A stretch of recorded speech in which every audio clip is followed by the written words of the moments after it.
is being men of color, living in Florida. That's really where the three of us began to hang out.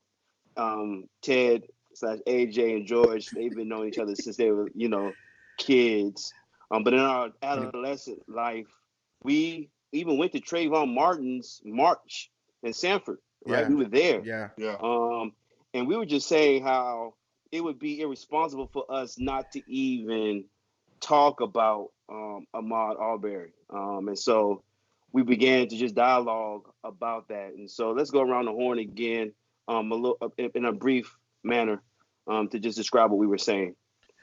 We'll just start. I think I started off saying like literally. I growing up in Florida, it's weird because there are certain areas that where depending where you live, even in 2020, you're still looked upon and judged by the color of your skin and not the content of your character. And now that all three of us were fathers to boys, to some men, in the coming, is I think for me is just a sad situation. The young man literally was just jogging, and even if he was a thief or whatever the case, at the worst case scenario, no one deserves to die that way. I'm a big proponent of justice. I believe in the court of law, but I don't think the individuals should have that authority, because they, for whatever reason, whether they feel superior or whatever the case is, to be able to detain and then to literally shoot someone without any proof. And so that's my take on it. I think that we need to honor this young man, honor his legacy, honor the Black community. We're a strong people, and I believe that no matter what the circumstances are, that we are able to rise above.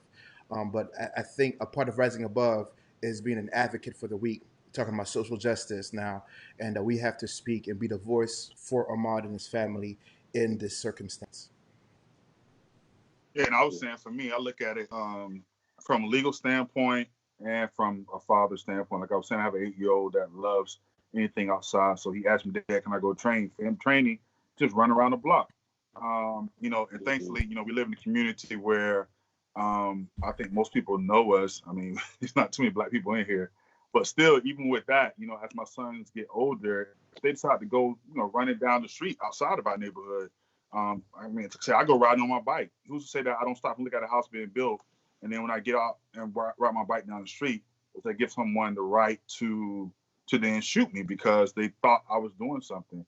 And I know it's controversial for most people, but that's why I am a firm believer in the Second Amendment and your right to defend yourself. There it is. Mm-hmm. Because I think I see is that a strap up there? There's some cases, man. You got a keyboard? These ain't keyboards. You ain't telling me right, yeah. Yeah, these ain't keyboards, brother. So I believe in the right to defend yourself 1,000%. We can't march. I know we're going to march. I know we're going to be upset. I know we're going to do that, but we got to start doing stuff to protect ourselves.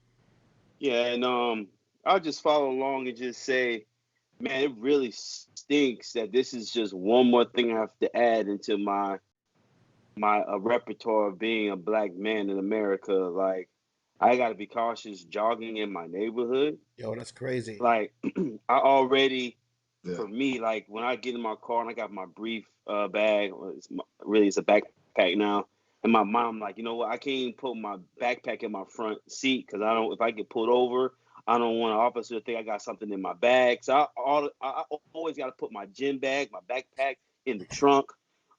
If I'm coming to my car and, somebody of a lighter persuasion is getting out of their car, I got to go on the other side I don't want them to feel like I'm about to rob them. This is all these things that we have placed into our minds that we always have to, kind of calculate. And this is one more thing. And the way this man was literally hunted down, it's disgusting. Bro. And more information is coming out. And one thing I would like to say is just as people in general, like a lot of times we don't realize how much power we really have if we were to just unite our voices, unite our efforts. We see what happened when this video went viral, right?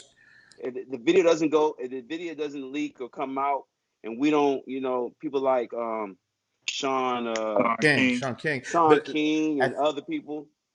I read somewhere. I think it was kind of a thought provoking thought that the reason why this happened is not because there was a video, because the video was essentially already seen and viewed.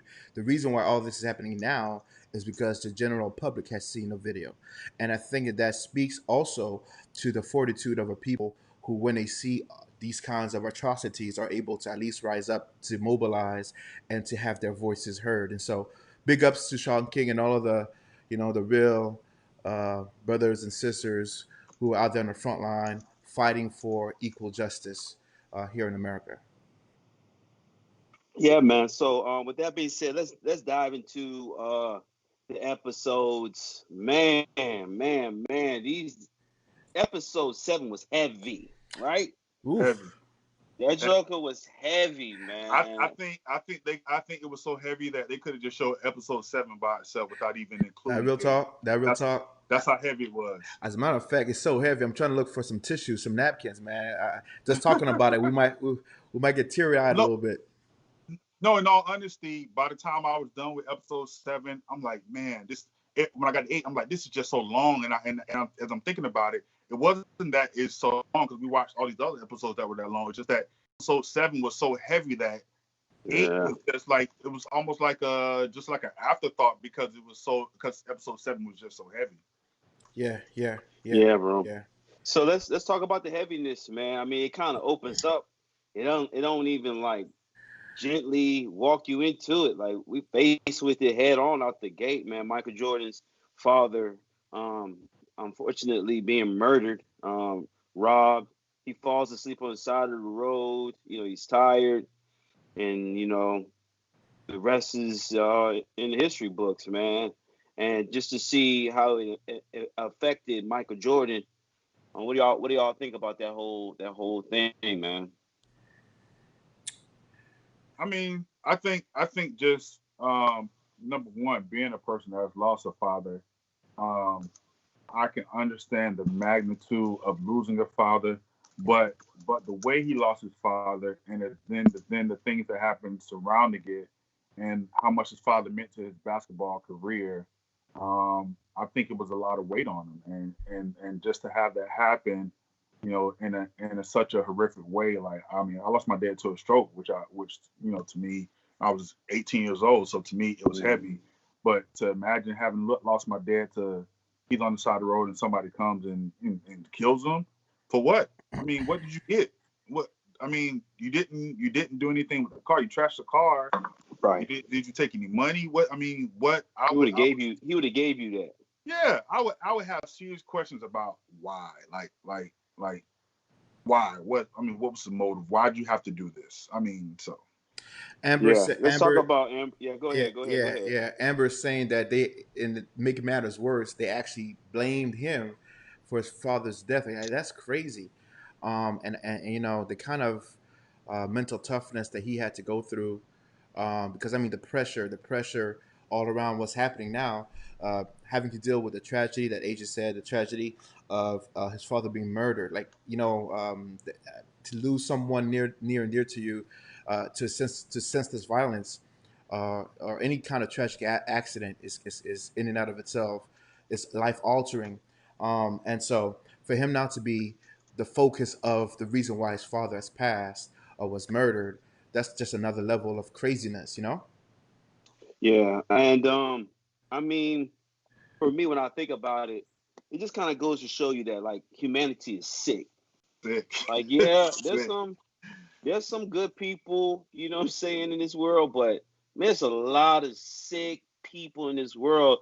To not even allow this man who's done nothing but try and win championships, nothing but try and entertain us, and for individuals to just completely just violate his time of mourning, his process of grieving the loss of his father for a clickbait. I mean, of course, it wasn't clickbait then, but for some subscriptions. Mm-hmm. You know what I'm saying? It's ridiculous. It's utterly ridiculous, and it just kind of goes to show just what humanity has always been willing to do for applause. Yeah, always been willing to stoop low, And the Well, crazy thing is that after all this time, nothing has changed. As a matter of fact, it's it's gotten gotten worse because worse. now we have the advent of social media to It's gotten where worse. anybody can put any type of conspiracy theory out there, And and it just and then what? And then like I mean, so in essence, he's guilty until he's proven innocent. bro, Mm-hmm. and that's what Kia just said. Kia's basically talking about how detrimental the media is. The media literally is able to craft a narrative without any proof or anything like that, and they're putting it out there. And like you said, in this day and age of social media, I mean, we see it every day. We got a Twitter in chief who literally will Yeah, retweet all kinds of foolishness, and he got over 1 million, 2 million, 20 million people following you, and they're retweeting that Yeah. stuff. And before you know it, that narrative becomes a reality, and it becomes cemented in people's minds. And so, like to this day, people, you know, are still believing that Michael Jordan had a gambling problem, and some people could probably still be believing that his gambling did have an effect, ties to his father's murder. So, yeah, the yeah. media has But I think the media should hold more. We should hold them more. They should be. The media is responsible, and they say that they are responsible. Should be responsible on how they craft their narratives. yeah, but two things off of that. Even if this man had a gambling problem out the wazoo, that still does not justify anybody taking his father's life. Number Of one. course not. No, no, no, no. Number two. No. I'm not disagreeing with you. I'm just Yeah, saying that even if that's the narrative they want to put. Number two, we as consumers of media, we have to be more that's good. intelligent, more responsible with the media that we consume. Because a lot of times, especially now in the day of social media, if somebody posts something, everybody automatically sharing it. Nobody fact Yeah. check it, fact Yeah, check Yeah. it. Yeah. Nobody Yeah. worry who it hurts. We just spread it because we want to be the first person to say, "Oh, I told you what happened," and we Right. have to someone be so responsible and so because if not, died. we're perpetuating a lie that we hate so much. Because if the table turns on us, then we don't want nobody sharing something that ain't true. Yeah, this episode was dope. It really was dope, and I think it was dope for me in terms episode 7 terms, just looking at how he's able to deal and to navigate through that. Again, I'm trying to just come from the perspective of, yo, like we're talking about go talk. Your man has strong mentals. I don't know, that's not correct English, but mentally he is strong, and he's able to deal with the pressures that the media laid on him, society puts on him, his team, the expectation of the teams, and the expectation of his fans. Like this man is the greatest athlete at that time of not just basketball but all sports. And so, can you imagine having to balance all of these things and weighing what your future is going to be as you're grieving your father? So, your man had strength to him, some mental fortitude. And, and I want to step into, because kicking it here, we're going to talk about sports, we're going to talk about social justice. We're also going to step into the Christianity for some time too. And I can still see God's hand even in this tragedy, because we talk about how Michael Jordan said that he and his dad had already kind of come to the understanding that this is going to be MJ's last year Yeah, playing, right? Yeah. And I think that was important because I'm not sure Jordan would have been able to continue to play back, and he could have. We've seen him persevere, mm. right? But I think part of the healing process was for him to step away from basketball, Yeah. because that's good at times. Even in Bible times, like people were given 30 days just more, You're talking about right? Yeah. sabbaticals, And but right, but pretty much he took a sabbatical from basketball, was able to get his mind right, and then come back and be ready. bro, I'm a big proponent on that. Like literally, sometimes you need to reset, and especially when you are leading or you're in a position where a lot of responsibilities lie on you. Like you have to make sure that you're okay first before you can meet the needs of the other people. That's why when you look at some ministers, who are Charles Wesley, just took a sabbatical, and your man has a humongous, he has a nice sized Oh, church. I was gonna say Howard. Yeah. Yeah, and no one is, people are, and you don't owe anybody an explanation as to why it is that you need your mental break. So, kudos to him, and I think that's a good point you bring out, Shay. That sometimes you got to kind of step back you got to step back in order for you to be able to survey the whole situation and be better prepared to deal with it. Lavina asked a good question. If his father was still alive, do you all think he would have come back to basketball? That's a good I question, don't know. Lavina. I think That's a we great talked question. about I that a didn't little think bit. about that. We did talk about that earlier Now, in the production meeting. I don't think he would have. I don't think so. yeah, I think that would have been his father been alive would have been the motivation for him to continue to pursue the option or the ability to be a baseball player. Now, AJ, hold on one second. Yeah, cause Theo's on here, and he's actually the minister of music at that church, and it's not Charles Wesley. Charles Wesley is a theologian. It's Howard John Wesley. That's his name. Alfred Street Baptist Church. Thank you, Theo. But go ahead. yeah, I'm saying he. I don't want to jump too far ahead in the show, but I think his father being alive would have been the impetus for him to want to continue to strive to be a baseball player. Say And that again? I say I think his father being alive would have given him the courage or the desire to continue to strive to be a baseball player. Yeah. And the only reason why I kind of think that he may have come back, I think maybe would have stayed gone if Chicago would have been able to win without him. If Pippen would have been able to win that chip, if they would have started that second year, and they were doing good, maybe he stays away. You know what I'm saying? Yeah. But I think he really did love the city of Chicago, and I do think there's something about wanting to be needed, wanting to be the one that wins the chip. So I'm not sure. A part of me feels like maybe it wouldn't have been 3 years, or when he came back for what, 4 years? Came back from 3.5. 3.5. 3 in Chicago, and then and then maybe it would have just been 2 years. But I just feel like perhaps he would have tried to come back and win that thing, man. If they couldn't get it done without him, or if if baseball didn't work, right? Yeah. Yo, so we had this conversation. So let's just jump into it because it's a fight conversation. Right now, y'all don't mind. We got it right now. Let's do it. Let's go right ahead.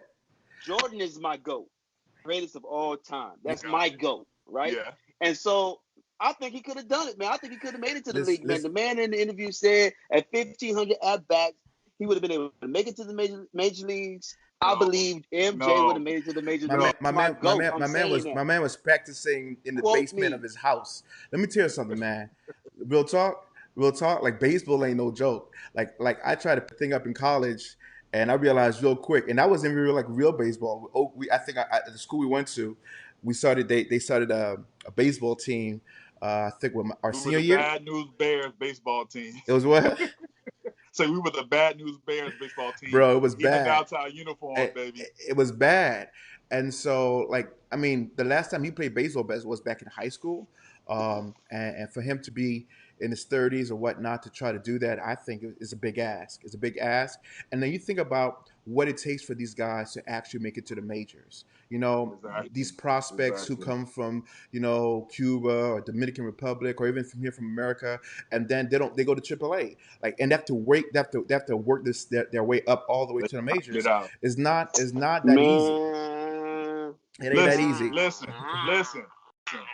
My dog made it. Listen, I played baseball, and I believe that it's disrespectful to people that have grinded out for years, who did out for years, who put their heart and soul in baseball, and just say that if he would have had 1,500 at bats, he was gonna make a major league baseball. What was his average, AJ? What was his average? What was his batting average? He batted 200. I could bat 200 right now, dog. He batted a 200. Bro, he couldn't hit that changeup, bro. What was they throwing on? Breaking ball. He was hitting fastballs. Anybody that has swung a bat can hit a fastball. Hey, but the thing about it when the pitcher start throwing those breaking balls and everything, bro, it's a completely different story. The reason why they're throwing him fastballs because there was no respect there. They thought, man, this guy's coming from basketball. We're gonna just hit him, strike him down the middle, and it worked for about 14, 15 games. And then he started giving him some real pitches, and he couldn't do it. So all in all, years Yeah, ago, this the fact that he was competitive enough to at Y'all least disrespect. No, y'all disrespectful. brother, look, Y'all brother, talking look, about. brother, Y'all talking about is disrespectful to other. No, y'all disrespectful, man. brother, This is the GOAT, man. bro. That's like somebody coming in and saying I read a they few gonna red be a books. better passer than you after reading the book for 30 days. The red That's books. disrespectful to your craft. No. That's not what that's saying. That's not what that's saying. He played it. Time He out. stopped playing at the age of 17. Hold on. That's not what that's saying. Hey, What that is Thorpe said saying it best. is no. Exactly like Tebow, Theo. Hey, Exactly. Tebow might have been Tebow. Tebow might have been Tebow ain't no he's greatest in nothing though. Tebow might have been a better baseball prospect than he played college baseball. He wasn't the greatest quarterback.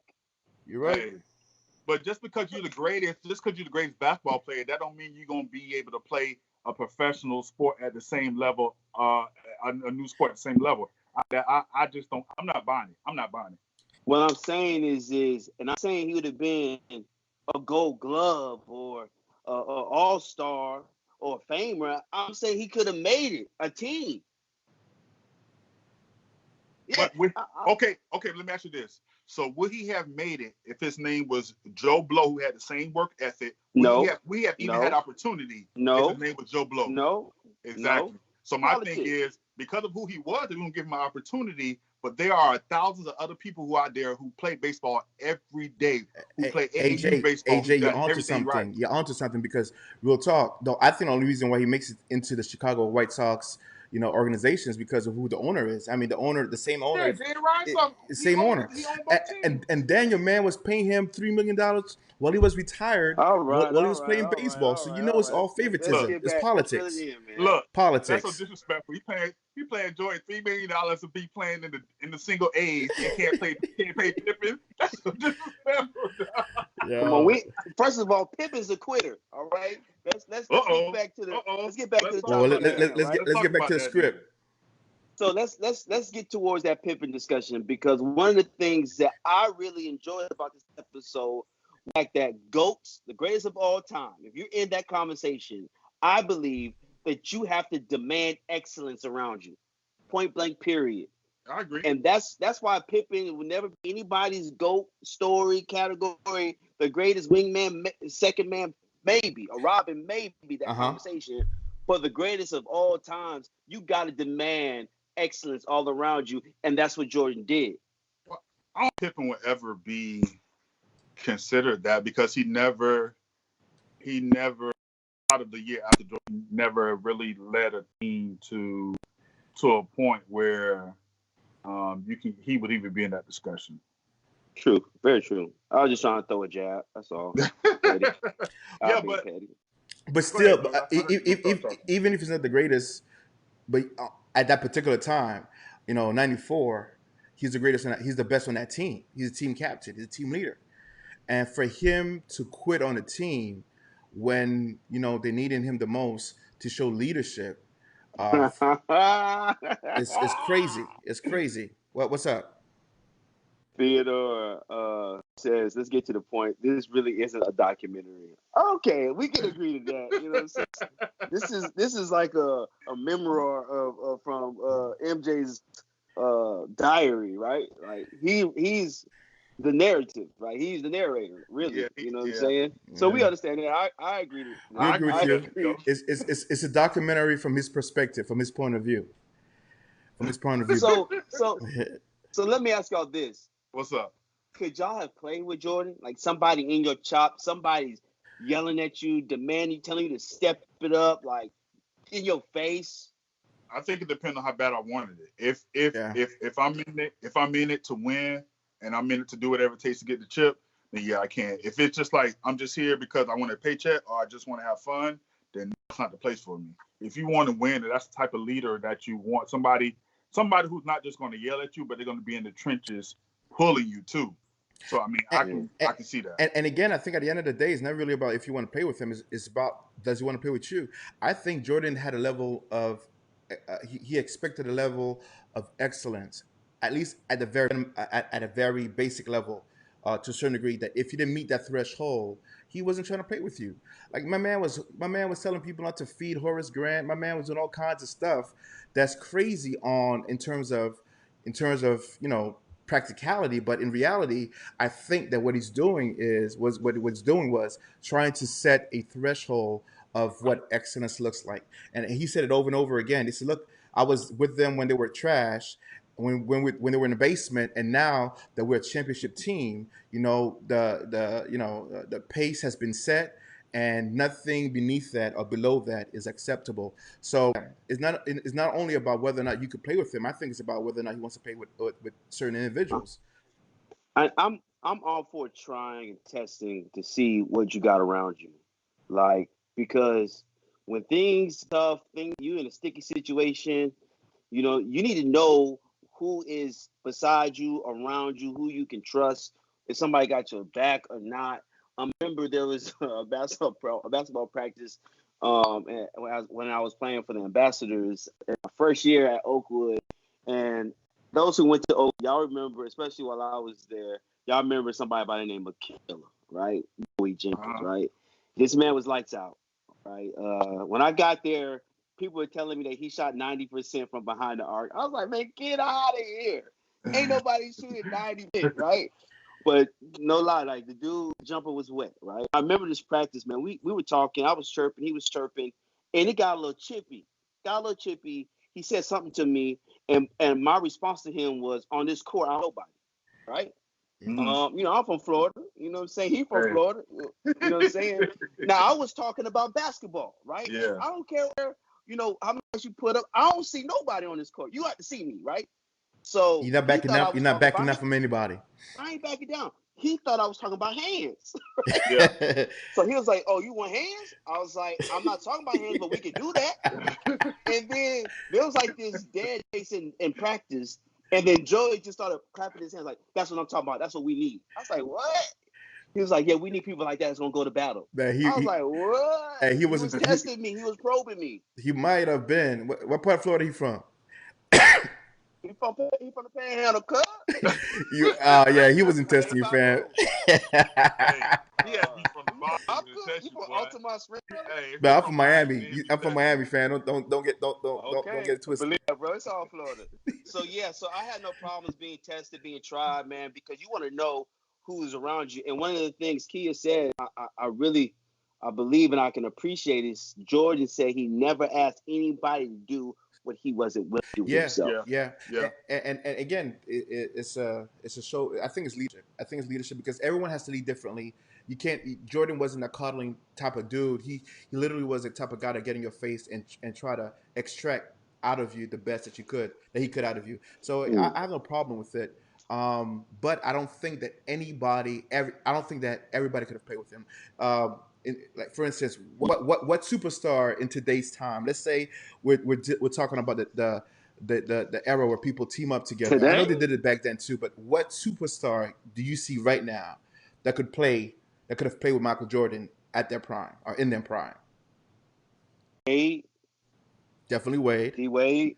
Chris Bosh. Yeah, it has to be somebody who's willing to take a back seat. Yeah. I don't know if two alphas can be on the same man. I mean, it's one thing if you are alpha by your production. Yeah. I'm talking about alpha personality. Like, I don't know if two alphas can really, you know what I'm saying, be on the same team and it work. Not in your prime. Yo, I don't know. I want to put what CJ put up real quick. CJ said, I think that's deeper than just basketball. He says everybody needs a Jordan in their life. I believe that. Talking about accountability. We're talking about in your concentric circle, people that are going to hold your feet to the fire, and let you, go produce beyond or below what you're able to produce. So I think that's a very good point, CJ. Where you from, CJ? Again, where you from? Fan, where you from? All right, 305. Hey, I think if we talk about superstars who good play, I think. Hold on, time out. Hold on, 1 second, Ted.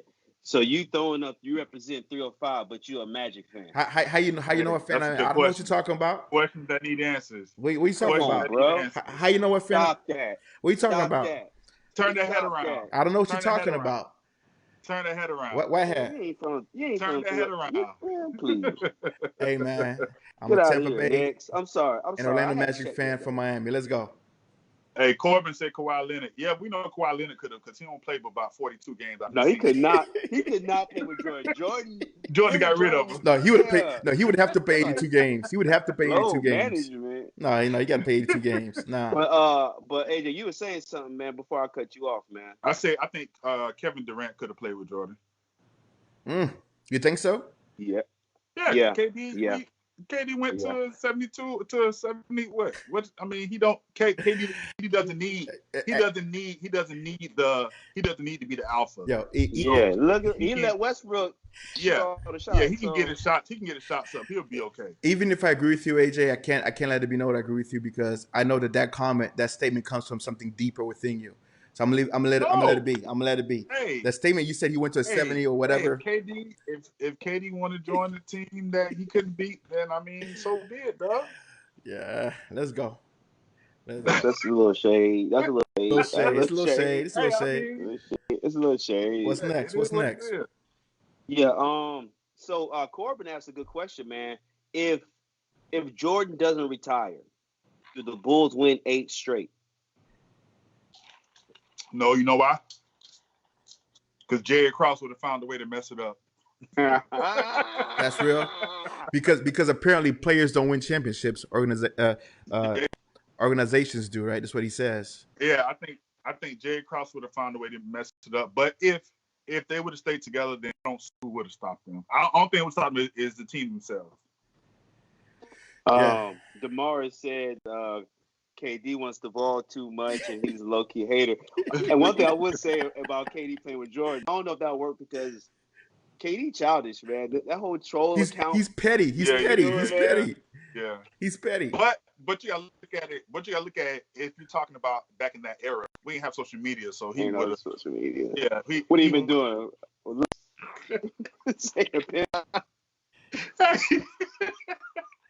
Kia wrote a whole paragraph. I'm gonna try to see. Go ahead. Nah, man. I can't read in public. I'll read it. Go ahead. So Key says our teammates conversed about Jordan yelling at them and holding them.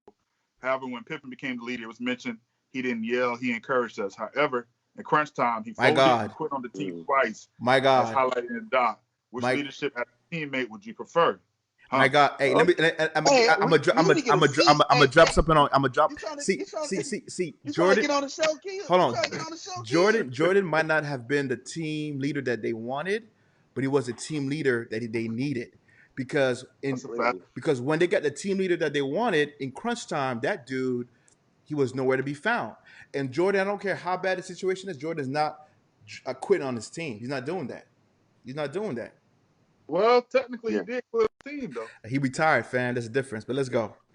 Hey, technically, if you want to be the devil's advocate, I know I'm the devil's advocate. Come on, bro.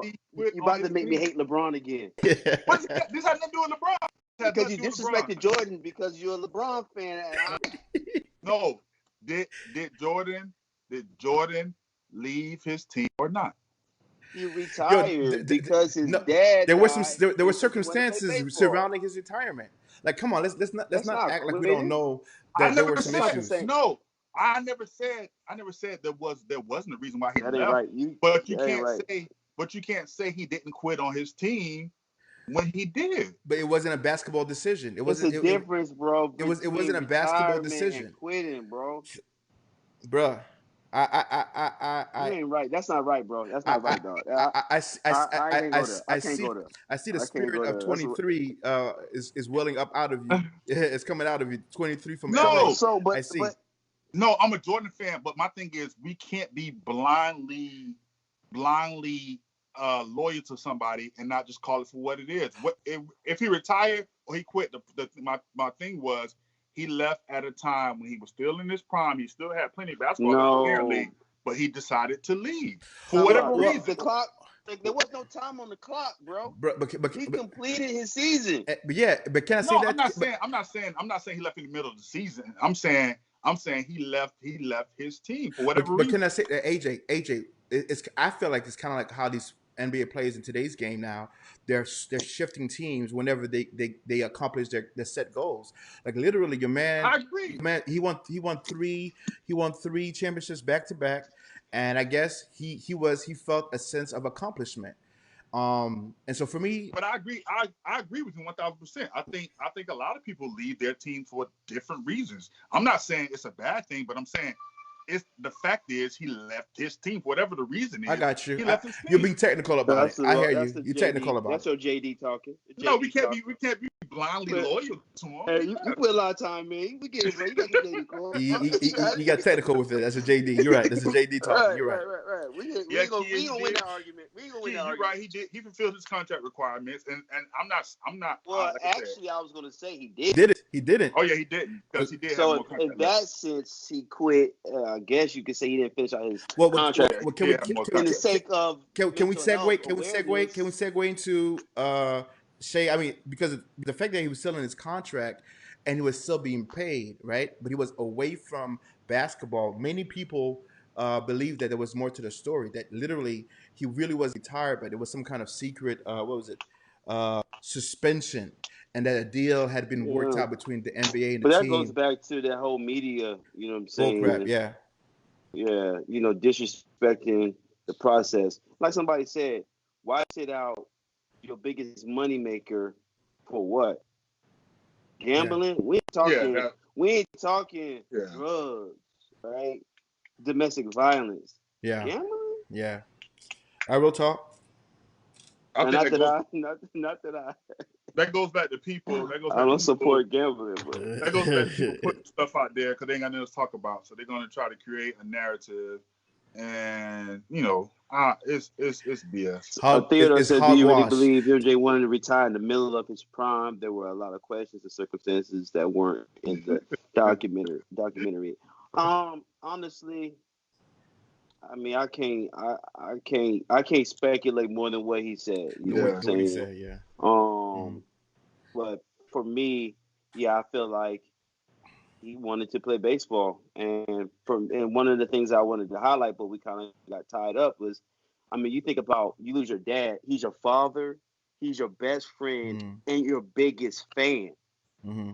Like his dad was almost at every game, as many games as possible. They share so many memories, and I think it would be painful for him to jump right back into playing basketball. Well, and I think a little bit of that is also superstar hubris.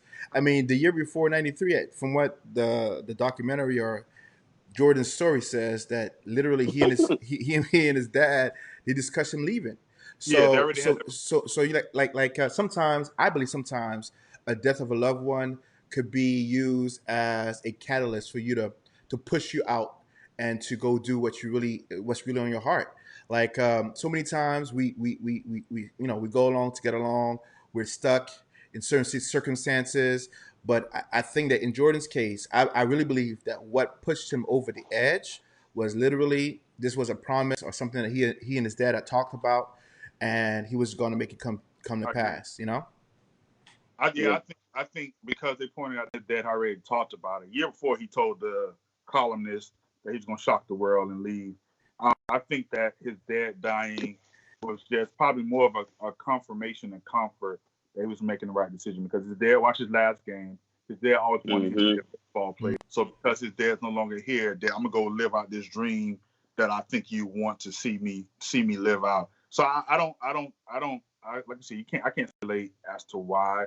But I think the fact that they've already pointed it out, true or not, that he was planning on leaving anyways, I think his dad dying was just comfort for him, saying that, okay, confirmation, I did the right thing. Levine, we kind of talked about that earlier, the fact that literally he went from one of his owner's team to another owner's team. And he wasn't getting paid what he should have been getting paid from the minor league, but he was literally getting paid some of his basketball salary while in the minors. So it's crazy. And I didn't know Jerry owned it until the documentary. I didn't know he owned it. I didn't know that. Yeah, I'm sure. I mean, we're sure Jordan spoke to Jerry and was like, "Yo, I'm gonna retire, but I want to play baseball." Like Jerry was like, "Bad."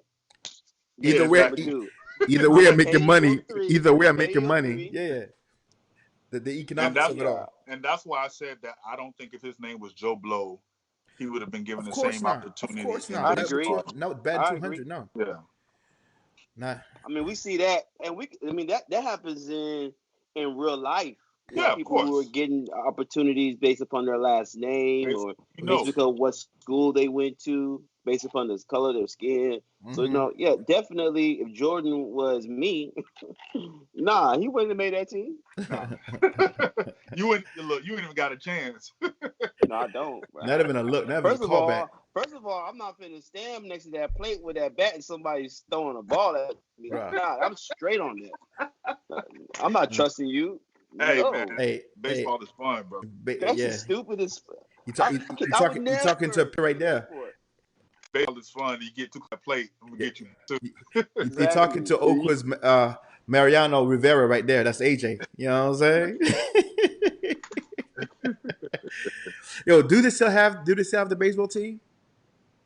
Nah, I think now they're doing soccer. I think now Oakwood is doing soccer, volleyball, baseball. I mean volleyball, and maybe. Come on, y'all know the main sport at Oakwood. It's basketball. It's soccer. You know, Saturday Night Live. But I heard the soccer team. Got that. The main sport is the Aeolians. Come on. No. They props, bro. They bringing that bread. They're bringing that guap.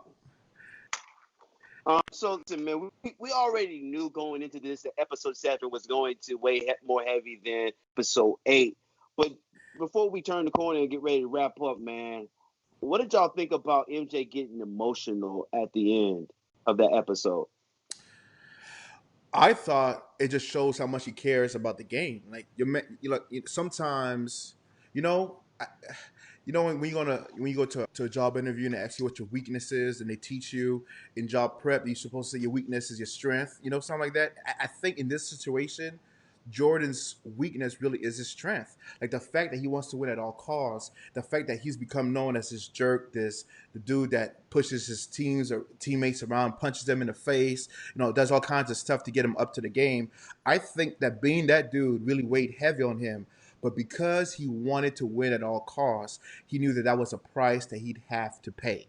And I think at the end of the day, he just wanted to let people know, I didn't just do it for me, but I did it for my teammates. And those tears for me just signifies that like he's the ultimate teammate. Like he would lay it all down for his teammates. And to a certain degree, I think that probably weighed heavy on him. Yeah, I like that. I think the tears were a mixture of realizing that he was an ASS to his teammates, and also the weight of his father. I think that you can't ever discount the impact of losing his father on how his emotions play out. Shout out to West Park. Yeah, so I think it's a mixture of the two. I don't think it was all, because people that I personally know that have been around Michael Jordan and people that I don't know that I've heard have all said the same thing, that he is the consummate ASS. That's just who he is. And so I don't think he has any gripes with being that, because that's who he is. But I think that realizing how people perceived him. Why? I think the last bit of it is what you said, AJ, is what it is. Now that he sees the perception, how people reacted to it.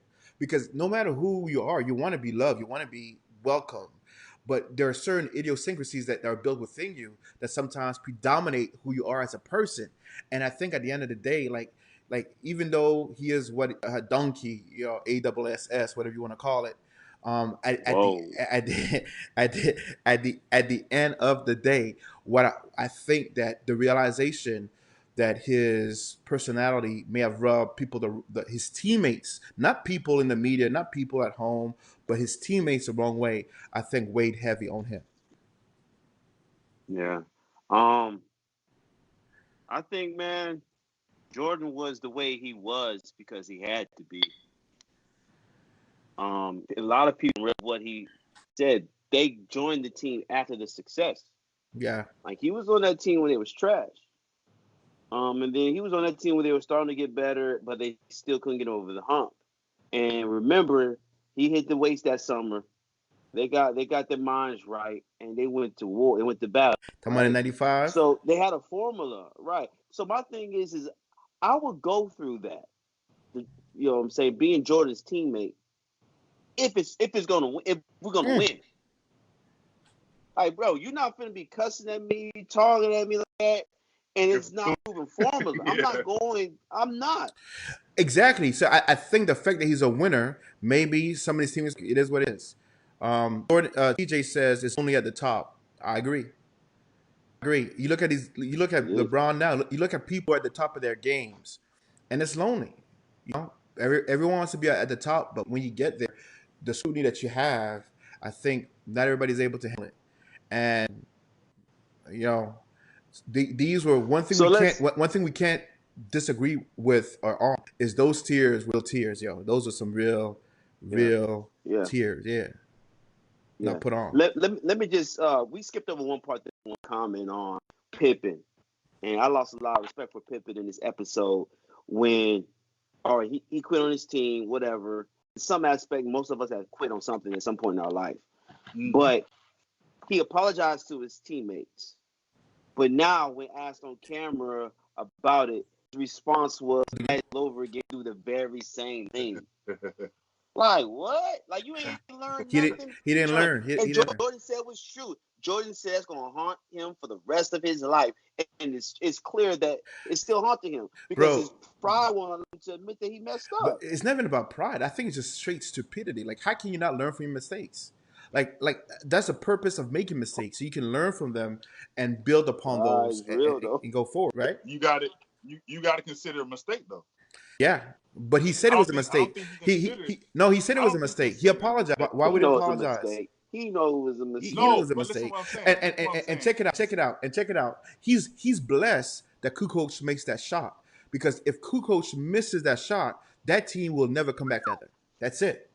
It's a wrap. Oh, I agree. But my point is I don't think he sees it as a mistake. I think he sees it as so I don't think he sees the decision as a mistake.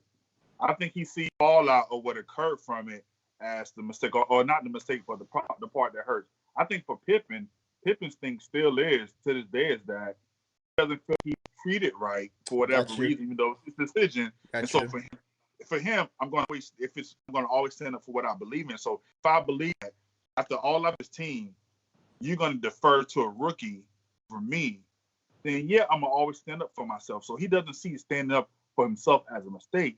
He just didn't, at the time, he didn't like the effect that it had on his team. So I think when he says that, ego and pride. When he says I will make the same decision again, he's saying that I will always stick up for myself. And I don't have a problem sticking up for myself, but I don't think that was the right time to do it. You know what? I think he said that also because it's a documentary, and he knows that other Negroes are going to comment on it, and so he's going to say, "Let me just put my twist on it now." You know, revisionist history in 2020 to say that, look, I don't think it was a bad situation, but I don't know. I think Kia said it best. Kia said, "Take accountability, man. Whether good, bad, or ugly, take accountability for your actions." But this is my problem. So Rashid is shout out to one of our associate pastors at First Church. He makes a point or the argument that on what other person on his level is asked to inbound the ball in that situation. The thing about it is everybody said that the triangle was working when Jordan was out because Scott was a facilitator. He might have been the best person to inbound. He that's exactly why Phil put him there. He was the best person to make the pass, and Kukoc was the best person to make the shot. And the problem is he was trying to compare his role to what Jordan's role was, or maybe even legacies. Jordan's role, was to get it done any way possible. That means if I gotta hit the shot over Russell, I'll do that, right? If that means I gotta pass it to Paxson, I'm gonna do that. But Scotty wasn't built like that. Can I go ahead, AJ? I would say I agree, but I think you have to look at it as Scotty was just frustrated with feeling like he wasn't appreciated. And I think that's what I was going to say. I think emotionally, this was probably an apex, And Yeah, that's what. sometimes you get to a point where you're not even thinking clearly, because he has to know, he's a team, he has to know that Kukoc can make that shot. They said that they ran that same play over and over again. So he has to know, look, my job is probably to be the better inbounder, and his job is the better shooter. So at the end of the day, if we all know our roles and play our roles, and we execute the play to perfection, the outcome is a W, you know? But again, I still stand on the premise that if Kukoc misses that shot and Pippen come off that bench, you know, I don't think that chemistry ever is resolved ever again. Yeah, So I think it was a coming together of all the things that Pippen. Remember him, and they already had issues with Kukoc from before Jerry Cross was going to bring him in. So now you see him bring this man in. Underappreciated. I don't even know. Was Kukoc making more than Pippen at that time? He might have, because remember they when they were the last episode. So it could have all these things coming together. Yeah, he might. And Pippen was like, you know what, I'm tired. I'll check out. But and I want to say this. Then we want to transition to these kicks real quick as we close. Can we go to 8? The teams. Go ahead. The teams accepted his apology. You know what I'm saying? Because at the end of the day, we're all humans. We understand it. But now it's like you spitting in their face, talking about how we do it all over again. I agree with that. I agree. What were you saying? George? Well, I think we can transition to the 8 to he wanted to go to episode 8, so but we're gonna do with the shoes. We're gonna do the shoes. Go ahead, bro. Talk about your lame shots that never want to ship. No banners. Yo, Kukoc is making more money than Pippen in 95, 96. So that's part. So that again is part of. He was making less money than Mike Gordon, which was not even on the team. Mike Gordon was on the team, was not on the team, making $3 million. Kukoc making 33.5, and Scotty was making 2.9. Ball in, bro. Huh? You don't make enough to take this shot. You're so disrespectful. You don't make enough to take this shot. Pass the ball. Bruh, no, missed it. Jordan is not even on the team, and he's making more money from payroll than Scotty. Let me ask you this. Who would you take making that shot? Kukoc. Would you ask Jordan to come retire? No. Would you ask Jordan to come out of retirement and make that shot, or Pippen? Out of retirement? Out of retirement, like cold fresh? Tripping. He can come in there with cleats on. I'm picking Jordan, take that shot. No, we saw what happened in episode 8 when he first came back. I'm talking about fresh legs now. You talking fresh legs. He got fresh legs. Saw what happened when he came back, baby. He wasn't there. Shoot. Yeah, man. We've been on here for an hour, man. Let's let the people go, man. The people have been faithful to us. But let's dive into these shoes. What we're gonna do right now, we're just gonna pull out just one shoe. Each of us have a shoe. Who wants to go first? I'll go last in honor of I'll go first since I missed last week. Okay. So I'm gonna pull out this the big boy. My wife loved me so much that she got these for me. This is one of the defining moment packs. So I don't know if y'all can see, but in the box it talks about Jordan. Huh?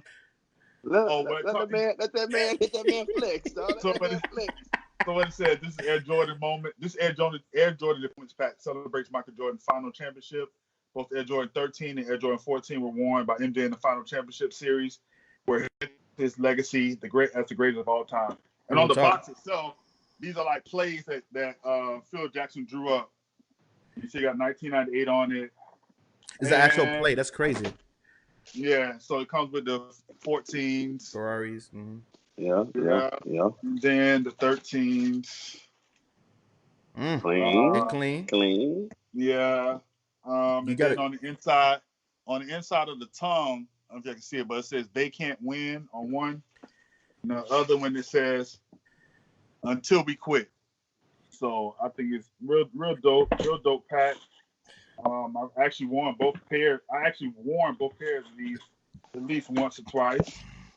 So that's my shoe I want to share for this week. My pair of shoes I want to share for this week. In honor of episode 8, I'm gonna go next. So Shay's gonna pull out some heat.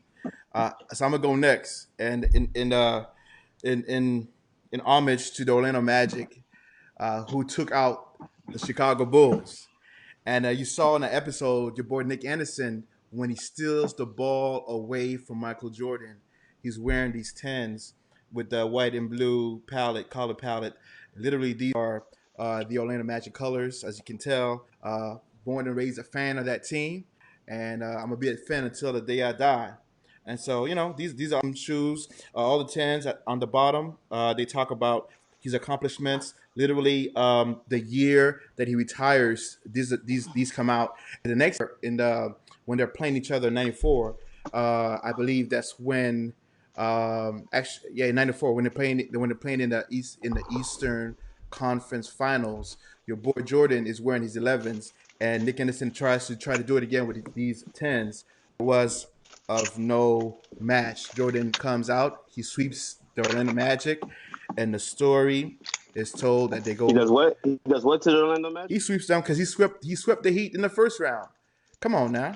Well, we bounced back. We bounced back. Yeah, we bounced back. Got banners. I don't think the Magic has ever gotten a banner. All right, so show you my. I'm gonna switch it up. I'm not gonna go with this. I want to go with my favorite pair of shoes that I have. These are Sean Weatherspoons. You have the Air Max 1 bottom. Ooh. The Air Max 97 top. Got corduroy. Saying, I don't buy shoes to sell shoes. I buy shoes to wear shoes. One thing I like about this shoe, it has different shoe strings. And then also, I don't know if you can see that wave. You might not be able to see that wave. You know what I'm saying? You can ride that wave or that comes off. You know what I'm saying? And you just do it. You can just do it. You know what I'm saying? So it's a dope shoe. It was an impulse purchase. One morning I just woke up and said, you know what? I want them. I'm going to get them. I bought this shoe. Are we doing initially. Are we doing two? Initially. We're doing two? It was a poor man. This is a poor man's Sean Weatherspoon. Hold on. One thing I realized, I'm going to drop a nugget on somebody. If there's a shoe that you want, just go ahead and get that shoe, because what you're going to end up doing is you're going to end up chasing other shoes, trying to fill that void, man. And so I went ahead. So you're saying that I need to, let me talk quiet so you hear me. So you telling me I just need to spend the bill on them Sean Weatherspoons? Bro. Whoa. Now you dry snitching. You dry snitching now. You dry snitching. Hey. You realize that last week, was it last week or 2 weeks ago I got in trouble? $900. Was it last week that I got in trouble for? I did not spend $900 on these shoes. I bought them early on. Weatherspoons on my size right now are $900. Well, you got to strike early though. You got to do what you got to do. You got to move. You got to move. Hey, Justin said just do it. Who said that? Just do it. Listen. Bro. Hey, I got in trouble. I got in trouble last week for talking about a purchase that I didn't really share with anybody. So the thing about it is now we live and we talking. Let's hope Crystal's not watching, because that's a kibosh. I got some major heat. My wife is watching. She's sitting about 10 feet away from me, so she hears. Oh, so she knows. I got some heat. Crystal, let it be. I got some heat coming. I hope it comes by next week. Oh, hopefully. Listen. Yo, we gotta wrap it up, man. We gotta wrap it up. George, if you can end us with a word of prayer, man. Yo, again, want to just thank everybody for coming through, for literally being on this live with us. Everyone who participated, who shared, who liked, and who subscribed. Be on the lookout. Every week we have different reviews. Already on the Kickin'It 316 at Facebook, we have a couple of reviews, and we'll have some more coming to you. We're talking about shoes reviews. Kickin'It is not about just sports or just shoes or urban lifestyle or social justice or empowerment.